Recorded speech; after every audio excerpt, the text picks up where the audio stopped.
welcome back to the channel.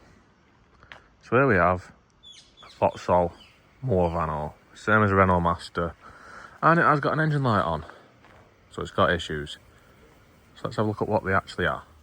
And first, I need to scan the codes, which I need to plug this in to see what faults. Look at that, yes.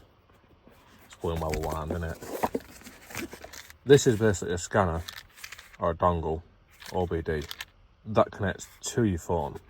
So you just need that, and your phone, which everyone always has anyway. So let's see if we can find out what's up with it anyway. And it just plugs in as if it was a dongle on the other Mucar scanner that I've been using for a while. That's really good, so I'm hoping that this is going to also be really good. And so, if we go through the menus and look into the engine control module, we can see that we have a couple of codes, one old one and one active for the EGR valve. There's a surprise. So we have an issue with the EGR valve, which I've done a video on in the past actually. I'm hoping that maybe it's just jammed and I can jam it without taking it all off. So that's what I'm going to plan on doing. That's what I'm going to try and do. This dongle, by the way, it does seem pretty good. It's not the same interface as the Mucar scanner that I've got. It's not the same as that, but it could definitely be useful to keep in your glove box, just to pull you out the shit if nothing else. I mean, it is pretty, the interface on it, the stuff it'll do, it will do a lot more than it should do for something that's attached to your phone. It is pretty good. It's also got like a page where you can talk to other people, which is questionable, but let's not bother with that. Anyway, let's have a look if we can fix this shitter.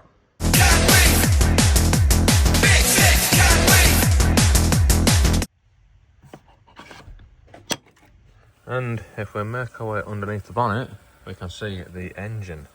And on the side of the engine, we have the EGR valve. So that takes exhaust gases and then puts them into the intake to reduce NOx gases and cause loads of problems while it's doing it, because it's just a piece of shit. Last time I changed that valve, as you can see it is slightly newer than the part next to it, and when I pulled it off it had a piece of the EGR cooler, a piece of casting, which seems to be common on these. So I'm hoping that that's what it's done again, and I'm hoping that I can possibly remove it by just removing this pipe, which is 2 bolts there, and then underneath it's a bit awkward to get to, but there's another 2 bolts underneath there. Probably being a bit awkward, but I'm hoping I have to take all that off. Then if there's something stuck in it, I will be able to remove it nice and carefully, but we will see. Yes, I can tell from how it undid that was torqued up very... Yes, it was torqued up perfectly last time.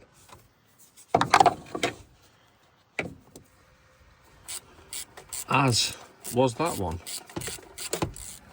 And that is the 2 easiest bolts to remove. So now I've got to do the other 2, which are on the other end of this.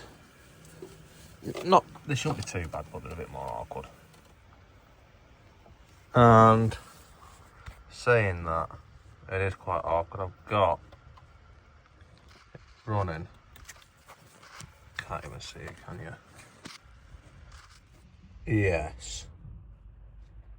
It is actually more awkward than I remember it, because I've got it going from here underneath there, and I've got to put a UJ on it because of the angle of it, which is just really shit. Yes. And now I've got that one loose, but I'm not actually taking it all the way out. I'm going to remove this last one, which obviously I've already cracked off with the ratchet, but I need to remove this one. Like so. And then, although the bolt on the other end is still in, I'm hoping that it will come out enough so that I can get my hand in, or it'll pivot out the way enough so that I can in fact get my hand in, and I can feel the EGR is not, doesn't seem to have anything stuck in it, as I was expecting. So maybe it's just fucked. And so I am currently running an actuation test, which I'm doing on the diagnostics, and the EGR, you can hear it doing something. You can hear it doing something, but it's not opening. It's not moving. You touch it with your finger whilst doing the actuation test, and it's not moving. So I do have another EGR valve here, which I'm going to plug into it and see if that does something. And this one, when plugged in, does what it's supposed to do when performing the actuation tests. So it looks like, unfortunately, it's not just something stuck in it. I'm not going to get away with just doing that. I might have to actually replace this again, which I've already made a video on. So I think I'm just going to leave this one here, because I've already made a video on that. There's no point in making two. So I'm just going to struggle alone. Anyway, don't forget to like, comment, subscribe, the usual shit, and I'll see you next time.